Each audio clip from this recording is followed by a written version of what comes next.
Hello, everybody. Happy Saturday morning to you all. How are you all today? Hoping all good.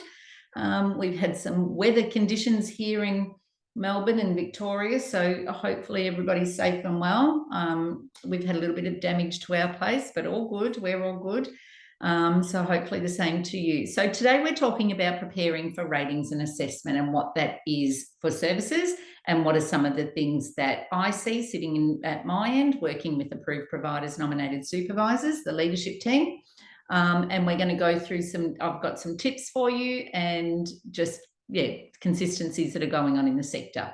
So I'm going to share my screen with you now and we will get our presentation done. Okay, so today we're talking about preparing for ratings and assessment and what that can mean for you. So firstly, like always, I am going to tell you a little bit about myself. So I'm Jodie Signorino. I'm a governance and leadership advisor and I specialise in family daycare. I do have an extensive background in all service types. And I've been in governance and leadership now for probably the last 16 years. And I started doing this for family daycare in 2014. So I've been doing it for a little while now and offer this free YouTube channel for educators just to give you some free PD, some insight, those sorts of things. So welcome. We've got quite a lot of people now that use the website. So welcome to you all. I am going to take this opportunity to acknowledge the traditional owners of the land and pay my respects to elders past, present and emerging, and recognise that the land in which we all come together on to watch these videos and where I share for the betterment of children across our beautiful country. So thank you. All right, so don't forget to subscribe to this channel and don't forget to turn on the notifications because every Saturday there is a new learning and every Saturday there is a different topic. So make sure you keep your notifications on so you know what's going on. All right. Now, last year I put together a really big piece of work around the statistics in family daycare and I released all of those figures probably last June, maybe. I can't remember where. And the statistics were quite telling about the quality trends in family daycare. So at the time, statistically, 75% of family daycare services were working towards, which is quite a lot. I said that at the time, that is quite a lot. 50% of that 75% at their second rating either went back in the ratings or stayed at working towards, so meaning there was no improvement over that between the two ratings. So again, that's not a good indication as far as a quality trend goes. Now, we also know that 90% of educators, and that's across service types, will report feelings of stress, at least at the thought of having ratings and assessment visits, at the thought of any kind of visit from a regulatory officer. So we're going to address that too later on today. One of the biggest tips, now I work with services and I work with the approved providers predominantly. So one of the things that I say to approved providers all the time is make sure that you have conversations going all day, every day. And those conversations are not necessarily around what did you buy for dinner last night. Of course, we have those social interactions also, but the conversations around what are they doing in their program? What's happening in the program? Having conversations with parents. What would you like me to do? What can I do for you? What is your child interested in? So those conversations between the leadership team. This is what I've seen at a family daycare educator's home today. I wonder what that could look like if we tried this. Do you see that at the ones that you visit? So those conversations that stay focused, and there is a video on this channel around professional conversations and using conversations as learning and assessment. So those conversations are vital for a number of reasons. Firstly, as I've said before, conversations really help with a shared understanding. Conversations help with building somebody's knowledge. Conversations help identify the other person's attitude, aptitude, values. So there's a number of reasons why we promote conversations anyway, but we definitely promote them as far as ratings and assessment go also. Conversations should be an ongoing aspect. It should be part of the culture of your service that you do have conversations ongoing all of the time. It's not just for ratings and assessment. And I did I won't cover too much of this now because it is in the other video about using provocations in conversations, which really does build down on people's knowledge of something. It does put fresh ideas in their head. So you are creating knowledge. You are, say, for want of a better word, you're challenging people's thinking. And sometimes that can be really good, particularly if, you know, working with families. Sometimes I've come across many people working in this sector that need some of their values and biases challenged, whether that be, you know, deep down they feel, and I see this a lot with educators, is, you know, why do parents leave their child in care when they're at work? You know, that's a bias there. That's a value statement there. So that's also a judgment statement there. So having those provocations throughout your conversations also helps to build best practice. Now, I am starting to see a bit of a trend, and I'm calling it the escaping the ratings and assessment. Now, what we're starting to see in this space is when a service receives their notice of assessment, we see that I've been contacted now a number of times by approved providers saying, can I stand a number of educators down until the assessment and rating is over and done with?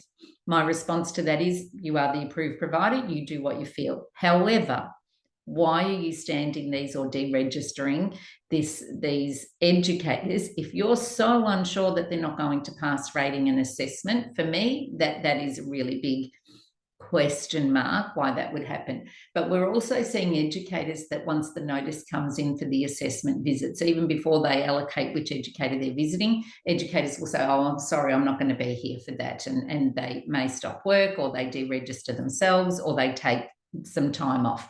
So again, another red flag there. And talking about red flags, so what does that tell you? So as a provider, if you're looking at educators and say, well, I don't want this one assessed, I don't want this one assessed, I don't want that one assessed, then why are they registered with your service in the first place? So you've got to be mindful of that. So if you're an educator and a provider comes to you and says, look, we've got our ratings and assessment, we're going to deregister you until the ratings and assessment is over, that's a really good indication that you're either not with a service that is supporting you, or that there is something in your program that maybe they've tried to work with you on and you haven't got it. So that might be a good reflective opportunity to sit back and say, well, maybe there is something wrong. Maybe maybe I am not meeting the standards. Maybe I am not implementing the regulations all the time, that sort of stuff. As an educator, there's a number of reasons, or a couple of reasons, why educators want to escape the ratings and assessments. Sometimes it is confidence. Sometimes educators go, oh my Lord, I don't want anybody coming in. And, if you are lacking confidence and you feel that you will not sort of welcome an assessment visit or cope with an assessment visit, then there are some things that your service provider could be doing for you around supports and that sort of stuff. And if you're really stuck, you can always reach out through our Facebook group or something like that, and I can get some information to you. So we see, and the department would share this, I'm sure, that educators that once are being notified of the ratings and assessment that they don't want to be assessed and hide from the assessment or escape the assessment, that is a red flag. And we also know that providers that are deregistering educators when they get their assessment notice, we know that that's a red flag. So that behaviour is definitely risky behaviour, because the first thing that the regulatory officers think, and the first thing that I think, is if you're going to go down that path of, getting educators out of the way of an assessment, then there's obviously concern there for you why you would need to do that and why are you doing that. And if it's nothing bad, then you could even have a particular or an individual quality or training plan or something in place to support those educators rather than terminate those educators. If you've got educators that you're better off terminating because of the ratings and assessment, then you've really got to ask yourself, am I positioned to bring those educators back afterwards? Because if I'm concerned now, then you really should be concerned all of the time.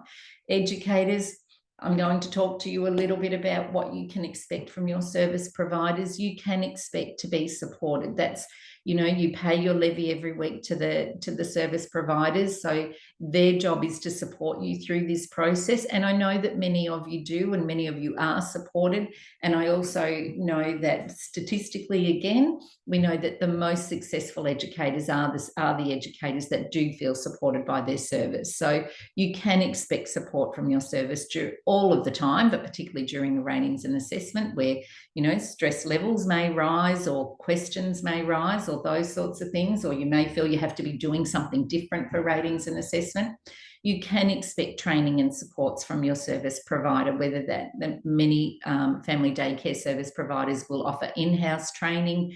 Many will offer external training. Sometimes it's a combination of both, and you should have access to a range of resources to make sure that your program is meeting the needs, that your home is meeting the regulations. So there should be a range of resources for you. And again, I keep saying, go to services where conversations are a part of the culture of that service, that you are learning through conversations, you are getting more motivation, more input, more suggestions, you're able to feed back a little bit more. So conversations are really important, and making sure that you are prepared for ratings and assessment, that you have conducted a bit of a compliance check, that you do know what's going on in your program, that you do have all of the documentation. And again, and I say this all of the time, although you may be assessed next week, the week after that, it doesn't matter. You really should be at that standard all of the time. And we definitely want everybody to be at meeting standard as a minimum. No more working towards. Working towards means that there's been noted non-compliances, so we don't want that for anybody. So you can, as a family daycare educator, expect training, support, resources, conversations, and preparation. All right. Review and improve. Again, I say this all the time, review and improve. Ratings and assessment is, and when people first ring me and say, oh, I've just received my notification of ratings, the first thing I say is congratulations, because it is a really exciting time to go through a ratings and assessment.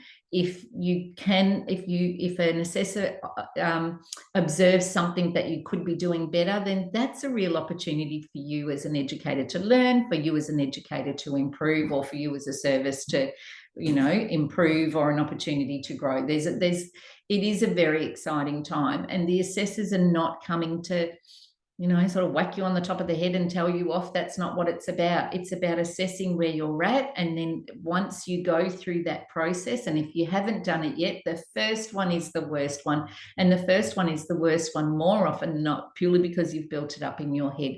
You will find that the assessors are approachable. You will find that the assessors are not, you know, Miss Crunchables turning up to tell everybody off, or so you will find that they are supportive. They may even give you feedback on the day. They may give you suggestions on the day. There's conversations. They will look at your documentation. They will ask you questions. So this is one of the reasons why on this topic today I'm talking a lot about conversations, because when the assessors come, and they will come, when the assessors come and they engage you in conversation, you want to be skilled in having conversations. You want to be familiar with conversations at least. So just remember, it is an exciting time. It is an opportunity for you to learn more. It is an opportunity to showcase what you do well. It is an opportunity for you to go through that process and see what that process is all about, because once you go through that process doesn't mean that it ends there. That's just that point in time, and then you would start again and build on those, whatever it is that you feel that you need to build on, or what the assessors identify you need to build on, or it may identify your strengths. Don't forget, this is about being strength-based. So what are your strengths? What are you doing well? So it's about articulating what you do well. So start thinking about all of that as you go. And also just remember, the assessors are real people, the same way I'm a real person. You may see me through this screen, but I'm a real person. I know you're a real person. And they are not out to get anybody, definitely not. They are out to support the sector. That is their job. That is their role. Don't be scared of them. Don't feel intimidated by them. Yes, they have been doing this for a long time. Yes, they are trained in a particular way. Yes, they are skilled in a particular way. But everybody that's involved in this sector, including CEQA and the regulatory authorities and the peak bodies.